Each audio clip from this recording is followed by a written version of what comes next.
할렐루야. 예, 늘 불안해할 수밖에 없고 또 염려할 수밖에 없고 또 근심 걱정 속에 살아갈 수밖에 없는 우리들이지만 우리들에게 성령이 함께 하시는 성령의 충만하심을 통하여서 이 세상 속에서도 감사하고 기뻐하고 행복한 삶으로 인도하기 위하여 늘 우리와 함께 하시고 역사하시는 성령님을 향하여 할렐루야 찬양을 해서 귀한 찬양을 올렸습니다. 우리 성령님께서 기쁨으로 받아주신 줄로 믿습니다. 찬양의 가사처럼 우리가 성령의 충만함을 받아서 어떤 상황 속에도 감사하고 기뻐하고 행복한 하나님의 나라를 매일매일 살아가는 우리 모두가 되기를 주의 이름으로 축원합니다. 이 시간 우리 서로 옆 사람과 한번 인사 나눕시다. 성령의 인도함을 따릅시다. 성령의 인도함을 따릅시다.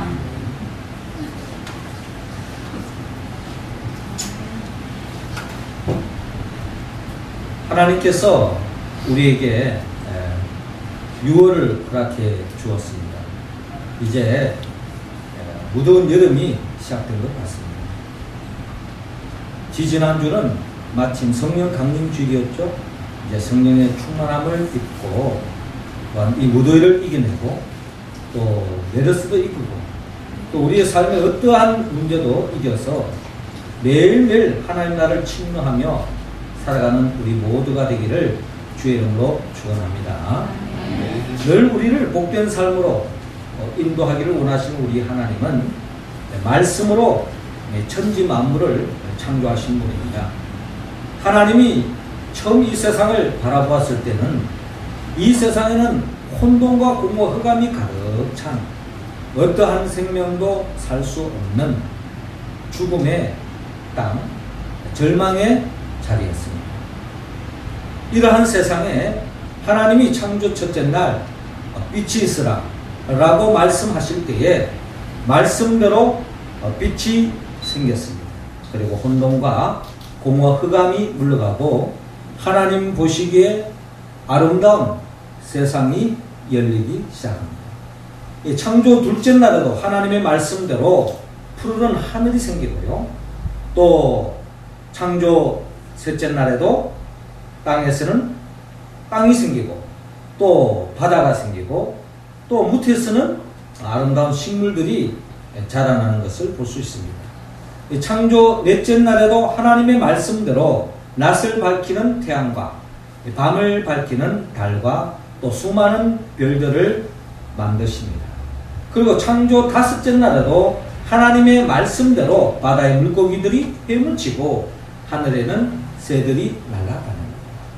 그리고 창조 여섯째 날에도 하나님께서 짐승과 동물을 만드시고 마지막으로 삼위 하나님께서 우리가 우리 형상과 모양대로 사람을 만들고 그리고 바다의 물고기와 땅의 새와 하늘의 새와 땅에 기는 모든 것을 다스리게 하자 하시고 생육하고 번성하여 땅에 충만하라 땅을 정복하고 다스리라 라고 말씀하시며 하나님께서 우리와 같은 사람들을 하나님의 형상과 모양대로 우리를 창조하시고 복을 주시며 이 땅에서 더 없는 하나님의 나라의 복을 만끽하며 살기를 하나님은 바라는 마음으로 인간을 창조하셨습니다.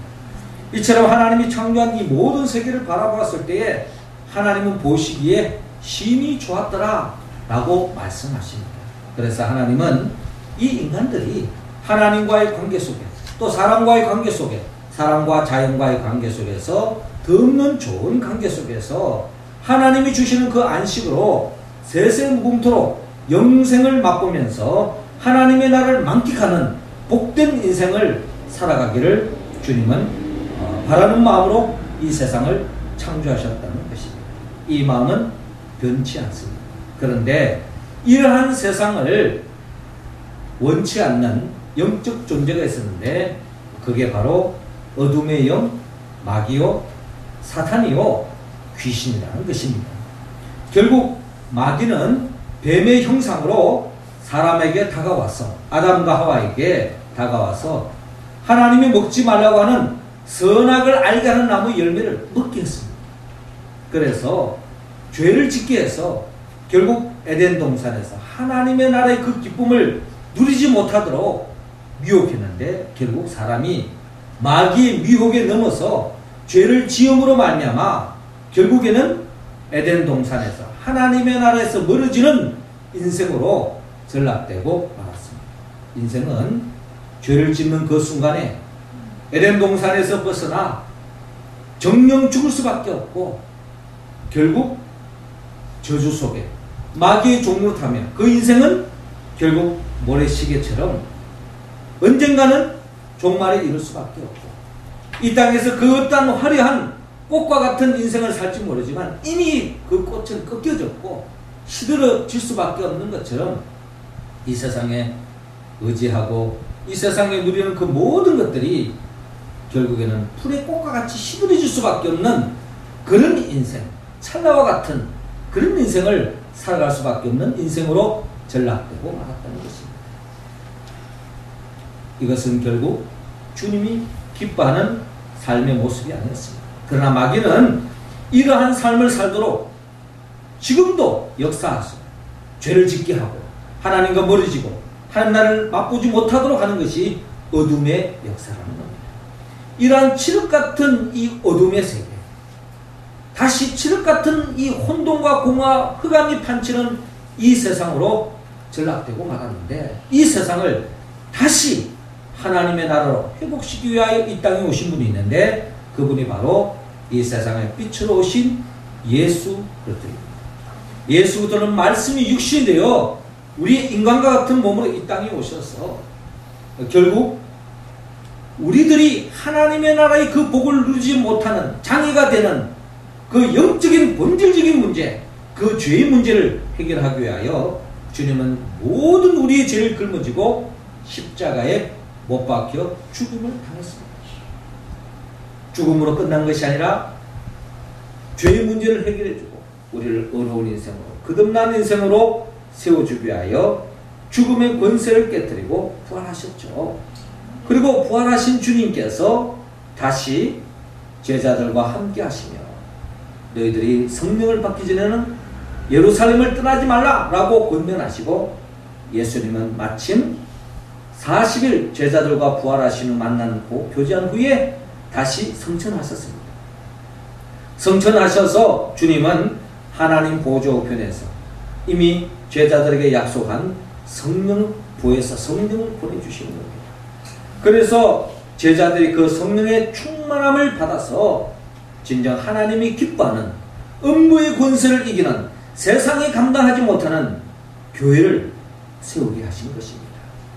그 교회가 마가의 다락방의 120분들이 성령의 충만함을 받은 가운데서 진정 음부의 권세, 마귀와의 싸움에서 이길 수 있는 교회로 세워지게 되었고, 이들이 성령 충만함을 받고 난 뒤에는 그들은 지난날 그들의 스승, 그들의 영적인 주인이신 예수 그리스도의 삶을 더듬으면서 주님이 이 땅에서 하나님의 나라를 펼쳐가셨던 그 삶을 되새이면서 그들은 주님이 걸어가셨던 그 길을 감당하며 살아감으로 인하여서 하나님의 나라가 날로 확장되어져서 이 명륜동에까지 복음이 전파되어져서 교회가 세워지고, 이 교회를 중심으로 하나님의 나라가 열리도록 역사하는 그 역사, 이것은 바로 성령의 충만함을 통하여 이루어졌던 것을 바라볼 수 있습니다.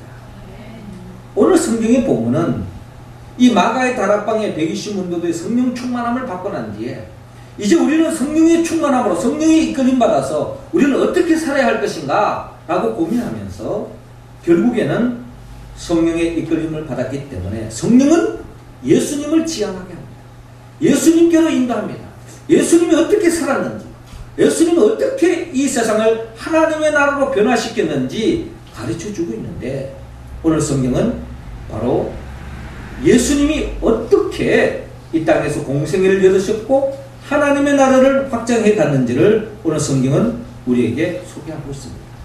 이제 우리가 오늘부터 이제 시작해서 이제 성령 충만함을 받은 우리 성도들이 다시 복음서로 돌아가서 예수님이 어떤 삶을 살았는가를 그 행적을 더듬으면서 우리도 주님과 같이 성령 충만함을 받아 이 땅에 어둠의 권세를 몰아내고 하나님의 나라를 일구어서 하나님을 침노하고 누리며 전파하는 삶을 살기를 하나님은 원하고 있습니다. 다시 우리는 오늘 성경 본문을 돌아가서 예수님은 그럼 어떻게 하나님 나라를 열어갔는가 우리는 헤아리며 그 하나님의 뜻을 붙잡기를 원합니다. 오늘 성경은 먼저 오늘 보면 20절을 통하여 주님은 이 하나님의 나라를 어떻게 이렇게 갔는가를 보여주고 있는데 하나님은 우리들에게 주의 일에 힘쓰라고 말씀하고 있어요. 20절 말씀을 같이 한번 읽어봅시다. 시작. 집에 들어가시니 무리가 다시 모임으로 식사할 겨를도 없는지라. 아멘. 자, 오늘 성경 본문의 20절은 이렇게 시작하고 있습니다. 집에 들어가시니 무리가 다시 모임으로 식사할 겨를도 없는지라 라고 말씀하고 있습니다. 예수님께서 식사할 겨를도 없을 만큼 무슨 일에 집중했겠습니까? 주님이 하신 일이 뭐예요? 무슨 일로 그렇게 바빠했습니까? 예수님의 취미생활에 바빠한 것도 아니고 예수님이 이 세상에서 무슨 재밌는 것을 쫓아서 바쁘게 쫓아다니는 것도 아니고 결국 예수님은 이 땅에 죽어가는 생명을 살리기 위해서 마귀를 대적하고 마귀를 멸하고 마귀 일을 도멸시키는 그 일에 전심전력을 다했던 우리 주님을 바라볼 수 있습니다. 요한일서 3장 8절에 보면 죄를 짓는 자는 마귀에게 속하나니 마귀는 처음부터 범죄함이니라. 하나님의 아들이 나타나신 것은 마귀 일을 멸하려 하심이니라 라고 말씀하고 있습니다. 예수님이 이 땅에 오신 이유는 마귀 일을 멸하러 왔어요. 마귀가 하는 일은 뭐냐? 마귀는 에덴 동산에서부터 지금까지 어떤 방법을 통해서든지 자꾸 죄를 짓게 하는 거예요. 자꾸 죄를 짓게 해서 죄를 통하여서 주임 동시에 마귀는 결국 죄를 지은 사람들을 올무에 탁 그는 겁니다.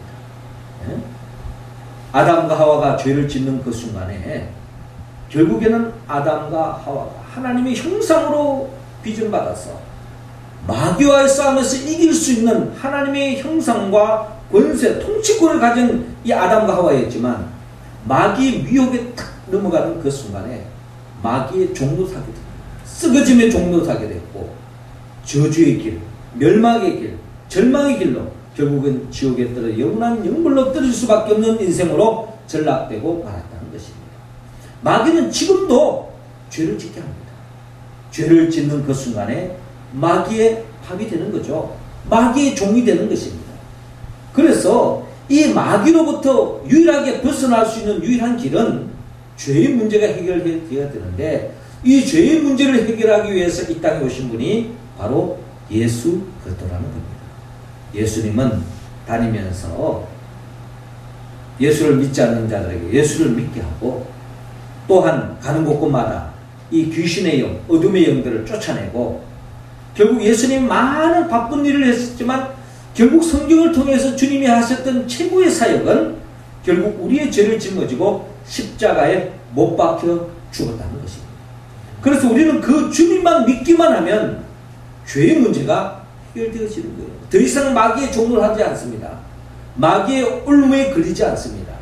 마귀로부터 싸움에서 대적에서 벗어날 수 있다는 겁니다. 저와 여러분들이 예수를 믿는다면 이미 이 마귀와의 싸움에서 승리한 줄로 여러분 믿으시기 바랍니다.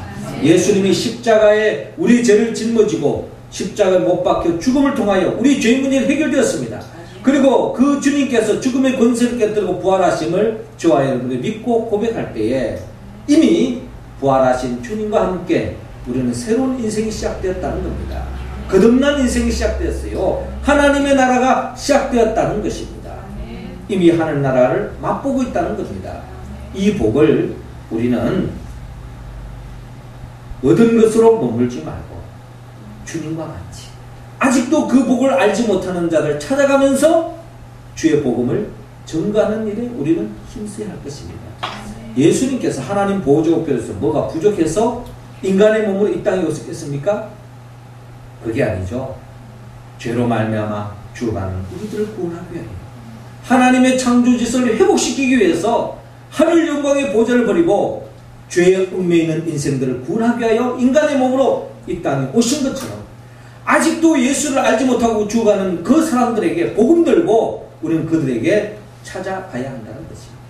그러기에 우리는 죄를 뭐 거창하게 생각하지 말고 우리 주에 아직도 예수를 알지 못하고 믿지 못하는 죽어가는 그 생명 한 생명이라도 우리가 품고 그 생명 위해서 계속 기도하고 때를 얻어서 복음을 전하고 그 사람을 죽기로 인도하는 것, 이것이야말로 주님의 일이요 하나님이 가장 기뻐하는 일이요 또한 하나님께 영광 돌리는 길인 줄로 믿습니다. 식사할 겨를이 없을 정도로 까지는 못하지만 매일매일 우리가 믿지 않는 자들에게 복음을 전가하고 또 복음을 전할 수 없는 상황이라면 그 영혼을 가슴에 품고 계속 기도하고 그래 그 생명을 죽게로 인도하는 그 일에 전심전력을 다하는 우리 모두가 되기를 주의 이름으로 축원합니다. 이어서 우리 또한 성령의 이끌림 속에 주의 일을 감당하기를 원하는데 주님은 우리 모두에게 주의 영을 알아라고 말씀하고 있습니다. 29절 말씀 우리 할렐루야 찬양 배우들 읽어주시기 바랍니다. 시작. 누구든지 성령을 모독하는 자는 영원히 사심을 얻지 못하고 영원한 죄가 되느니라 하시니. 아멘. 자, 오늘 성경 본문 21절을 보면 예수님의 친족들이 듣고 그를 붙들러 나오니 이는 그가 미쳤다 하물려라.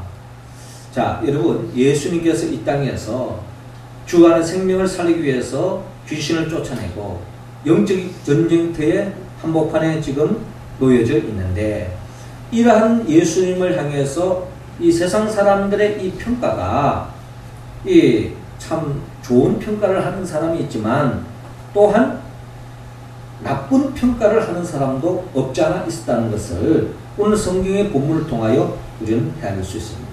그렇잖아요. 우리가 전도하러 가면 야, 저를 구원시키기 위해서 복음을 전해주시는군요. 참 고맙습니다. 감사합니다. 이 은혜 있지 않겠습니다. 하는 사람도 있지만 그런 경우는 많지 않습니다. 절대 다수가 귀찮다. 저 사람 미친 거 아니냐. 또 심지어는 그렇게 복음을 전가하는 것에 대해서 못마땅하게 여기고 그 사람에 대해서 폄하시키고 심지어 모독하는 경우가 없지 않아 있다. 이러한 속에서 여러분 예수님의 친척들이 아마 이런 나름대로의 분위기, 정서를 읽었던 것 같아요. 그래서 예수님의 친족들은 결국 이제 예수님의 인간적인 생각을 먼저 하겠죠. 영적인 생각보다 인간적인 생각하니까 예수님께 찾아가서 좀 말리려고 하는 그런 모습도 없지 않아 있었던 것 같습니다. 우리도 아무리 무슨 진짜 역사적이고 대단한 일을 한다 할지라도 주위 사람들 평이 좋지 않으면은 우리 친척, 가족끼리 무슨 이야기를 합니까? 그 정도만 해라. 좀 다른 사람이 좀 이상한 말도 하니까 그 정도만 하고 해도 되지 않겠느냐 하면서 말리고 하는 그런 경향도 없지 않아 있잖아요. 그럼 예수님 친족들도 아마 그런 감정으로 정서로 주님께로 갔던 것 같습니다. 왜? 사람들이 미쳤다 하니까. 오늘 보면 22절에도요 구체적인 그 미쳤다는 사람들의 그 진원지가 어딘지 유언비어가 어디서 나오는지 헤아릴 수 있는데 예루살렘에서 내려온 서기관들은 그가 바알세불이 집혔다 하며 또 귀신의 왕을 힘입어 귀신을 쫓아낸다 하니 예수님을 좀 매도해도 엄청 매도하고 있습니다. 막 귀신을 쫓아내고 병든 사람을 고치고 어둠의 영들이 물러나는 이런 현상 속에서 예수님을 온전히 영접하지 않는 사람들의 입장에서 보면은 그것을 못마땅하게 여겼던 것 같습니다. 결국 예수님의 십자가에 못 박혀 죽는 것은 결국 종교 지도자들 아닙니까? 결국 그들은 예수님에 대해서 받아들이지 않고 영접하지 않았습니다. 그러니까 좋지 않는 시선으로 다가가며 심지어는 어느 정도로 폄하하느냐? 예수님을 바알세불, 즉 귀신의 왕의 능력을 입어가지고 귀신을 쫓아낸다라고 이야기할 정도로 예수님을 모독하고 폄하시켰다는 것입니다. 자, 이러한 분위기 속에 23절에 예수께서 그들을 불러다가 비유로 말씀하시되 사단이 어찌 사단을 쫓아낼 수 있느냐? 또 만일 나라가 스스로 분쟁하면 그 나라가 설 수 없고 만일 집이 스스로 분쟁하면 그 집이 설 수 없고 만일 사단이 자기를 거슬러 일어나 분쟁하면 설 수 없고 망하느니라. 사람이 먼저 강한 자를 결박하지 않고는 그 강한 자의 집에 들어가 세간을 강탈하지 못하리니 결박한 후에야 그 집을 강탈하리라 라고 말씀합니다. 한마디로 이 사단보다 더 강력한 영적인 권세를 가진 분을 의지하지 않고는 사단을 쫓아낼 수 없다는 거죠. 그러면서 주님은 내가 사단의 힘을 빌려서 사단을 쫓아내는 게 아니다라는 것을 주님께서 말씀합니다. 그러면서 주님께서 그런 말을 들었을 때 주님도 인간의 몸을 가지고 있기 때문에 심기가 좀 불편했던 것 같아요. 그래서 28절 이런 말씀을 합니다. 내가 진실로 너희에게 이르노니 사람의 모든 죄와 모든 모독하는 일은 사하심을 얻되 누구든지 성령을 모독하는 자는 영원히 사하심을 얻지 못하고 영원한 죄가 되느니라 라고 주님께서 뼈있는 말씀을 하고 계십니다. 여러분 예수님께서 이런 말씀하실 때는 나름대로 많은 사람들이 예수님을 향해 귀신 들렸다 뭐 이런 식으로 이야기를 하고 폄하를 하니 주님께서 뼈있는 말씀을 하고 계시는 겁니다. 예수님을 핍박했던 사울은 사도행전에 보면 예수님을 직접 핍박한 적이 없습니다. 그런데 예수님을 믿는 교회 성도들을 핍박했죠. 그랬을 때 예수님께서 부활의 주님께서 다메섹 도상에서 사울을 만나서 네가 왜 나를 핍박하느냐? 사울이 당신 누굽니까? 네가 핍박하는 예수다라고 이야기해요. 사울은 예수님을 핍박한 적이 없어요. 예수 믿는 자를 핍박했습니다. 이 말은 뭡니까? 예수 믿는 자를 핍박하는 것이 예수님을 핍박하는 것이요 결국 성령을 핍박하는 것이요 하나님을 핍박하는 것과 다름이 없다는 겁니다. 사울이 깜짝 놀라는 거죠. 자기는 하나님의 영광을 위하여 산다고 하는데 궁극적으로 하나님의 가슴을 못 박는 일을 했구나 하는 것을 뒤늦게 깨닫고 회개하죠. 그런데 지금 이 서기관들과 그 당시 예수님 당시에 많은 사람들은 회개하지 않고 결국에는 죄의 길로 끝까지 나아가요. 결국 예수님을 모독하는 사람은 예수님을 이끄는 그 성령을 모독하는 것이요 또한 성령을 보낸 하나님을 모독하는 것과 다름이 없기 때문에 결국 그런 사람은 하나님으로부터 죄사함의 은총을 입지 못하는 것은 당연한 것입니다. 결국 예수 믿는 사람을 핍박하는 것은 예수님을 핍박하는 것이요 성령을 핍박하는 것이요 하나님을 핍박하는 것과 다름이 없다. 결국 그런 사람은 용서함을 입지 못한다 하는 말씀으로 우리는 이해할 수 있습니다. 자, 이들이 이렇게 하는 이유가 뭡니까? 이는 그들이 말하기를 더러운 귀신이 들렸다 함이라라 라고 말씀합니다. 자, 이런 말씀 볼 때에 먼 눈에는 뭐로 보인다고? 어떻게 본다면 이 많은 사람들이 이렇게 예수님을 폄하하고 대적하는 것은 결국 어둠의 영, 귀신의 영에 사로잡혔을 때에 결국 주님을 대적할 수밖에 없고 주님을 거역할 수밖에 없는 것이 성경에 나타나 있는 영적인 진단이라는 것입니다. 많은 사람들이 예수의 영을 거역하고 대적할 때에 결국에는 어둠의 영에 사로잡힙니다. 우리 현실은 우리가 이분법적으로 이야기하는 것이 좀 약간 모순일 때가 많아요. 흑백 논리로 이야기하는 게 좀 모순이 많습니다만 그러나 우리 현실은 그런 것이 확연히 드러날 때가 많습니다. 여러분 우리 교회에 만약에 이 위에 불을 켜지 않으면 안은 캄캄해지는 겁니다. 그죠? 근데 불을 켜면 어둠은 떠나가는 겁니다. 불을 끄면 어둠이 오는 거예요. 우리 교회라고 해서 밝은 게 아닙니다. 형광등 불 다 끄면은 그냥 캄캄해지는 거예요. 영적으로도 마찬가지입니다. 밝은 성령이 우리 가운데 임재하지 않으면 어둠의 영이 우리 가운데 기숙하고 우리 가운데 자리 잡고 우리를 지배하고 우리를 어두운 곳으로, 저주로, 지옥으로, 절망으로 이끄는 것이 바로 어둠의 영이다. 교도관으로 오랫동안 일했던 박효진 장로님이 계세요. 이분이 하나님이 못 고칠 사람은 없다라는 그런 책을 쓴 바가 있는데 그 책에는 이런 간증문이 나옵니다. 이분이 한번 어떤 그 교도관으로서 범죄인과 이런 대화를 나누는데 어떻게 여기에 들어오게 되느냐. 근데 이 젊은이가 이 감옥에 들어오게 된 배경은 이렇습니다. 1995년도였는데 서울에서 친모친 그리고 친형과 형수 그리고 조카 이렇게 5명을 망치로 죽이고 안매장했다가 붙잡힌 청년이었습니다. 이 청년은 무능하다는 이유로 가족들로부터 냉대를 받았습니다. 요즘 다 이 젊은이들이 취업하기가 다 어렵잖아요. 그 취업도 그냥 계속 안 하고 빈둥빈둥 이렇게 하면은 무능하다 뭐 이렇게 좋지 않은 이야기를 할 수 있지 않겠습니까? 여러분 그런 말 절대로 하지 마시기 바랍니다. 그래서 이제 이 친구도 그냥 부모 입장에서 좀 자극도 주고 뭐 잘하는 뜻으로 그냥 또 그런 식으로 이야기했던 것 같아요. 이 청년이 무능하다는 이유로 가족들로부터 냉대를 받는데 분명 그 당일에도 아버지로부터 용돈 받으러 갔다가 네가 이게 다 크면 뭐하냐 뭐 이런 식으로 좀 냉대를 받았던 것 같아요. 그래 그냥 핀잔을 받고 이 청집에서 이제 내려오는데 순간적으로 이 마귀가 올라가서 죽여라 이런 속삭임이 있었다. 그리고 창고에 가면 망치가 있다.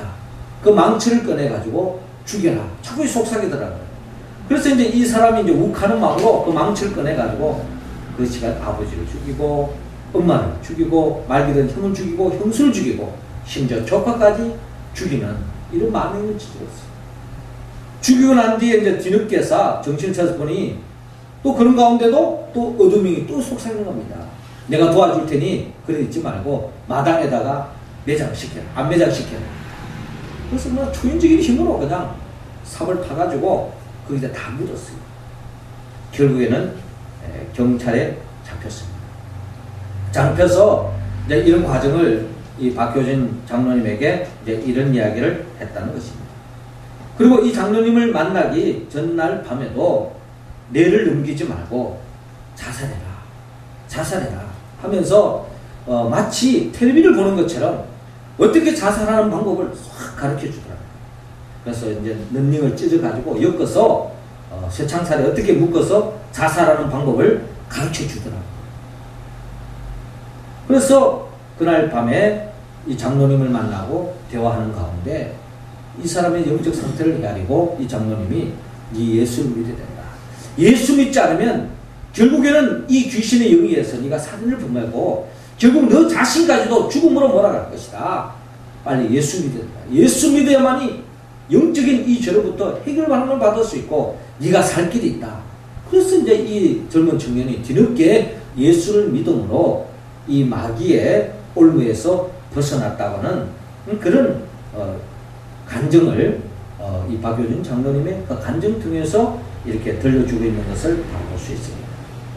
우리 사회는 정말 이해하지 못하는 사건들이 많이 납니다. 몇 달 전이었죠. 인류대학 나왔고 자기 나름대로 사업이 안 되니까 강남에 집도 아주 그냥 비싼 집이 있어요. 그럼에도 불구하고 자기 나름대로 좌절을 느끼고 절망감에 자기 혼자 죽는 것이 아니라 심지어 자기 아내 그 가난한 애들 무슨 죄가 있습니까?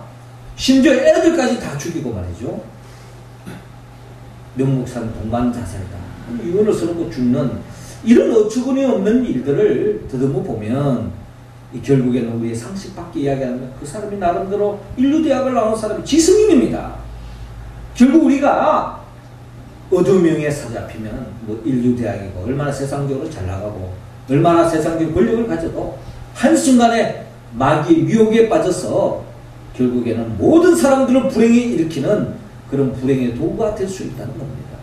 그러므로 우리는 성령의 충만함을 받아야 합니다. 성령의 이끌림을 받을 때에 진정 우리는 다른 사람들에게 좋은 영향력을 끼칠 수 있고 성령을 받을 때야만이 예수를 영접할 수 있고 주의 복음을 전가할 수 있다는 것입니다. 우리 모두가 그 성령의 충만함을 받아서 진정 다른 사람들에게 좋은 영향력을 끼치는 우리 모두가 되기를 주의 이름으로 축원합니다. 마지막 세 번째로 주님은 오늘 본문 35절을 통하여 주의 뜻을 따르라고 말씀하고 있습니다.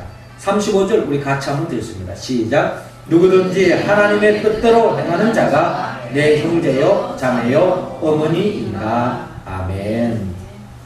자, 오늘 성경 본문 31절에 그때 예수의 어머니와 동생들이 와서 밖에 서서 사람을 보내어 예수를 부르니. 자, 예수님의 어머니와 형제들도 주님을 찾아왔던 것 같아요.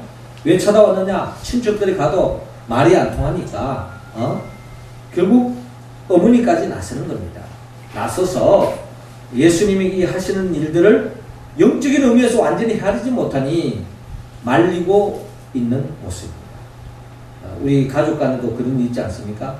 주위 사람들의 평이 좋지 않으니까 이러지 마세요. 뭐 이런 일을 하는 경우 있지 않겠어요? 그런다고 해서 주님이 이것은 하나님 아버지의 뜻인데 그 뜻을 말할 수 없지 않습니까? 그러면서 주님께서 이어서 말씀합니다. 32절에 무리가 예수를 둘러 앉았다가 여짜오되 보소서 당신의 어머니와 동생들이 너희들이 밖에서 찾나이다. 그때 주님께서 대답하시기를 누가 내 어머니며 동생들이냐 라고 말씀하시며 둘러 앉은 자들에게 보시며 이르시되 내 어머니와 내 동생들을 보라. 누구든지 하나님의 뜻대로 행하는 자가 내 형제요 자매요 어머니이니라 라고 말씀합니다. 우리는 이 말씀을 오해를 사지 말고 주님은 그 누구보다 가족을 중요시했고 가족, 형제, 자매, 어머니를 소중히 여겼던 분입니다. 그럼에도 불구하고 주님은 하나님의 뜻대로 행하는 자들을 가족 그 이상으로 소중히 여겼다라는 것을 말씀하시는 것을 바라볼 수 있습니다. 가족 간에 위에서 인간적으로 하는 말 중요하지만 그러나 예수님은 하나님 아버지의 뜻대로 행하는 것이 더 중요하다는 것을 강조하고 있는 것을 바라볼 수 있습니다. 우리는 이 세상에 왜 부조리가 생기고 모순이 생기고 갈등이 생기고 또한 문제가 생깁니까? 결국에는 모든 사람들이 하나님의 뜻대로 하지 않고 자기 자의대로 자기 편리대로 자기 이익을 쫓아 행할 때에 충돌될 수밖에 없고 갈등이 일어날 수밖에 없고 분쟁이 일어날 수밖에 없고 심지어는 전쟁이 일어날 수밖에 없는 거 아니겠습니까? 아담과 하와가 하나님의 뜻을 거스릴 때에 이 땅의 모든 불행을 끌고 왔던 것처럼 우리가 하나님의 뜻을 이룰 때에 결국에는 이 땅에 하나님의 나라가 회복되어질 줄로 믿습니다. 이 세상의 제도도 중요하고 또 이 세상에 좋은 과학적인 이기적인 문명도 중요하지만 모든 사람들이 하나님의 뜻 앞에 하나가 되어지고 하나님의 뜻을 이루며 살아갈 때에 살만 나는 하나님의 나라가 회복되어지는 역사가 일어날 줄로 믿습니다. 이를 위해서 우리는 하나님의 뜻을 우리는 사명선언을 통해서 고백합니다. 우리는 하나님의 영광을 위하여 예수 그리스도를 믿음으로 영원한 생명을 얻고 하나님이 기뻐하는 가정과 교회를 세워서 주가는 생명을 사랑함으로 창조질서를 보존하고 하나님의 나라를 확장하는 것, 이게 바로 주님이 품었던 사명이고 우리가 품어야 할 사명인 줄로 믿습니다.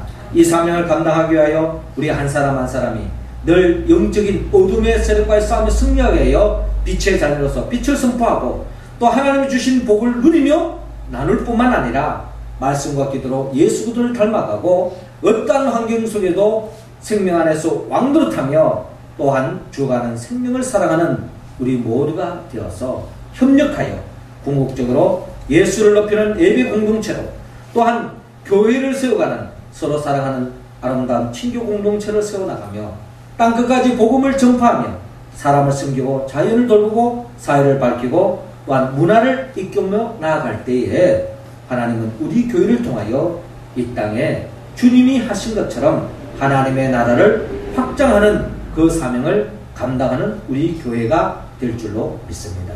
이 일을 감당하기 위해서는 우리가 성령의 충만함을 통하여 같은 말, 같은 마음, 같은 뜻, 같은 열매를 맺고 살아갑니다. 여러분 가정에도요, 부부간에도 오래 살면 닮아간다는 이야기가 있어요. 왜 그렇습니까? 같은 밥을 먹는 거예요. 같은 음식을 먹는 겁니다. 같은 고민을 하는 거예요. 같은 생각을 하는 겁니다. 그럴 때에 어느덧 닮아가는 거예요. 닮아갈수록 갈등은 줄어들고 더 행복해지는 겁니다. 우리 교회 공동체가 같은 생각을 하고 같은 가시면 같은 밥을 먹고 매일매일 같은 밥을 먹지는 못하지만 주일날 한 번이라도 같은 우리가 음식을 나눌 때 같은 느낌을 가지고 같은 영적인 말씀을 나눌 때에 우리 교회는 하나가 되어서 진정한 하나님의 사명을 감당할 수 있던 것입니다. 그리고 우리가 의지적으로 우리가 천국 은을 통해서 성령님이 기뻐하는 말을 해야 되는 것입니다. 우리는 성령님이 역사하지 않으면 우리는 무의식 속에 나오는 그 말들이 다 원망이고 불평이고 남의 탓하고 미움과 갈등에는 자연스럽게 고민 안 해도 나오는 겁니다. 결국에는 다른 사람들에게 부정적인 영향을 끼칠 수밖에 없어요. 그러나 성령의 이끌림을 받는 사람은 하나님이 기뻐하는 언어를 사용하는 겁니다. 같이 한번 읽어볼까요? 고맙습니다. 감사합니다. 행복합니다. 사랑합니다. 축복합니다. 아멘. 말이 씨가 되는 줄로 믿습니다. 성령이 기뻐하는 일을 의도적으로 하는 거예요. 말씀 붙잡고 하는 겁니다. 그럴 때 우리의 삶이 점점 더 밝아지고 하나님의 나라가 가까이 오는 거예요. 이런 말을 많이 하는 사람들과 가까이 하고 싶지. 늘 짜증부리고 원망하고 불평하고 그냥 시기 질투하는 이런 사람들과 하면 피곤하잖아요. 그러므로 우리는 믿음으로 우리는 잘 되고 있습니다. 기도하면 됩니다.